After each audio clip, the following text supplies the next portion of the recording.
Once again, 6ix9ine has found himself embroiled in beef. It's not really a huge surprise since the dude gets into it with everybody and their grandmama, but fresh off the heels of his struggle with Lil Nas X, we got more. 6ix9ine and NBA YoungBoy are getting into it lately. Basically, 6ix9ine offered NBA YoungBoy a whopping $1 million for a verse feature, which the dude declined. He must have had a good reason for doing so. While we could dog on 6ix9ine here, we're gonna wait. NBA YoungBoy also has a history of being pretty difficult. Obviously, 6ix9ine's previous cases, racketeering, guns, gang affiliation, and then snitching for a plea deal, were a reason for YoungBoy's decline, but is it deeper than this? Let's go ahead and get some context. Pretty much everyone in the world at this point has heard about 6ix9ine's case. He caught a charge for guns, racketeering, and holding substances that he shouldn't have been. Not only that, but he also completely flipped on his game, the 9 Trey Bloods. He took a deal from the judge that allowed him to snitch and get less time. After that, most of the rap game wouldn't touch him with a 10-foot pole.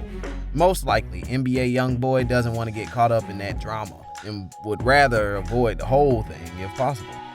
Could there be other reasons why this drama is going down, though? NBA YoungBoy had a chart-topping album before he could even pop a bottle. He started rapping in 2015, dropping 8 mixtapes over a period of 2 years. After that, he signed to Atlantic Records and released a huge single, Outside Today. Even so, there was nowhere to go but all the way up after that. He dropped AI YoungBoy 2, which topped the charts entirely, making this the first time in his career he's done so. But things aren't always what they seem.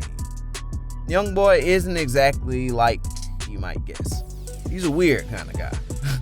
Close friends of his have basically said that the kid doesn't really care about the bag at all. He just does what he does, makes his music how he makes it, and that's it. There's one story in particular that's wild. He was doing a song with J. Cole, and he stood J. Cole up for about 8 hours before he actually showed up to record his verse. Not only that, but he turned down Lil Baby for a feature. For whatever reason, a part of this beef, since they're happening at the same time, is that NBA YoungBoy also refuses to get in the studio with Lil Baby. His friends, his managers, everyone is trying to tell him that it really doesn't matter if he wants to or not. He should collab. Unfortunately for everyone else, NBA YoungBoy does his stuff how he does it, regardless of how anyone else feels about it. But the story about his dealings with 6ix9ine goes even deeper. Basically, it's thought the NBA YoungBoy is just giving 6ix9ine a silent treatment because of his past, but there's no way to be sure. It would make sense that he's on the same wave as everyone else and he just doesn't want to get wrapped up in the drama. The problem comes in when we learn that 6ix9ine had offered him $1 million to get on something. We totally get not compromising your principles, but also, that's a huge bag for a feature. I mean, that's insane. Now, we totally get why NBA YoungBoy wouldn't take the verse, but a lot of 6ix9ine stans are pretty annoyed with it because there's nothing to lose. Both of them are rappers who are highly hated for their big personalities. That and the fact that 6ix9ine is in such a weird spot when it comes to the rap game right now.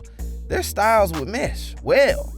All the gangster elements in their music and personas are there, and honestly, they play off each other in a really fun way. There's also an interview that 6ix9ine did after he snitched and was out on the streets.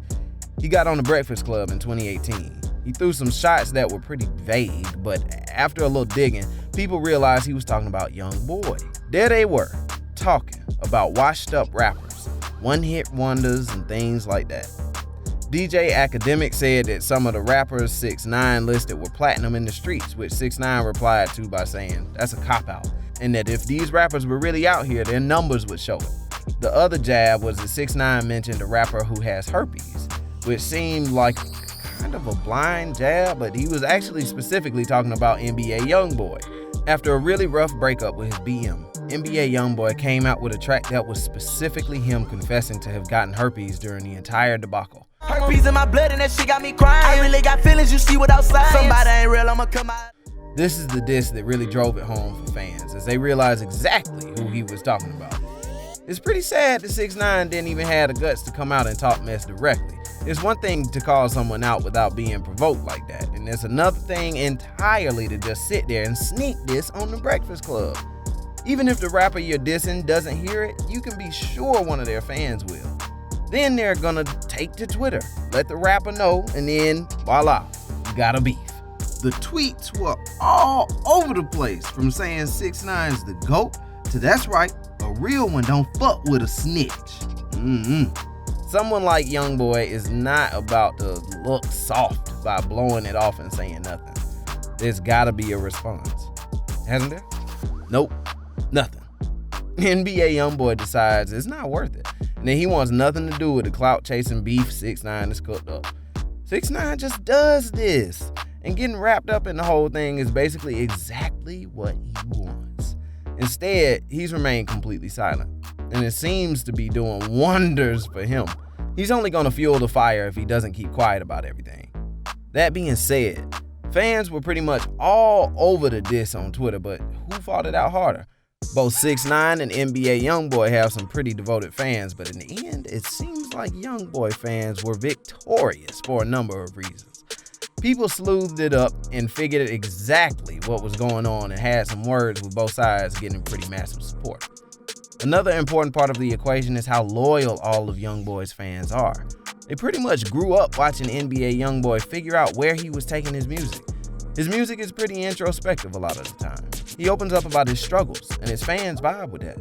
That means he has a whole horde of fans who love and respect his music behind him. And they're always down to call 6ix9ine on his cap. On the other side of the debate, 6ix9ine doesn't really have fans like that. Sure, he's out here making his moves and he has fans, but his fans don't really do anything for him. Like, they aren't really any die-hard fans. Instead, he's got people who rode the hype train, and if 6ix9ine doesn't keep manufacturing beef, he's not going to be relevant for long. People are avoiding him like the plague in the industry, and that's only going to come back to hurt him. Aside from that, there's also weird tangential beef involving 6ix9ine and NBA YoungBoy. Back in the day, 6ix9ine's BM was asked what she thought of YoungBoy's music while she was live on Adam 22's podcast, No Jumper. She responded by saying he seems like a angry little boy. After this, he popped into her DMs and kind of confirmed what she was saying, to be honest. But here's what she said versus the DMs to see for yourself. He sent me a video and cursed me out, Melina said. Yeah, because someone asked me on my live, like, what do you think of YoungBoy's music? I think he's disrespectful, so I said, I think he's an angry little boy. Then he hit me up like, stop talking about me, bitch. And I was like, what? He replied after the No Jumper interview by saying, hey, say Adam, you got one more time to let one of your stupid lying ass hoes come in your show and speak on me, dog. YoungBoy said to the camera, you know damn well I don't conversate with none of them hoes. I seen what she said about me and she don't even know me. How can you hate somebody? I didn't even respond to the shit. 6ix9ine surprisingly hasn't said anything about this, despite the fact that it's definitely his style to come out with a response to something like this. In fact, the only time he's really mentioned NBA YoungBoy outside the news of his turning down the feature was to call NLE Chopper a rip-off of him. From what we can figure out, 6ix9ine also might just not care. His baby mama, Sarah Molina, has called him a deadbeat dad a few times. Not only that, but from what she said, 6ix9ine never sees his kids. We don't know if that's because Molina doesn't want him around or if he just doesn't feel like it. But that situation is still tense. Could that maybe have something to do with why YoungBoy declined the feature? Like, maybe after that experience, he was just out and just didn't want anything to do with it? With all of these factors coming together, it's easy to see why there's beef and why 6ix9ine took the shots. That being said, NBA YoungBoy is taking it in stride and doing his best not to get wrapped up in the games. Instead, he's biding his time. Maybe he'll just come out and have some words eventually, but for now, he's being smart. 6ix9ine will probably keep poking and prodding because he didn't get his way, but that's just how 6ix9ine works. Who's in the wrong here? What do you think? Run it up in the comments, and don't forget to like, share, and subscribe. Keep it right here for the latest rap news and gossip. Deuces.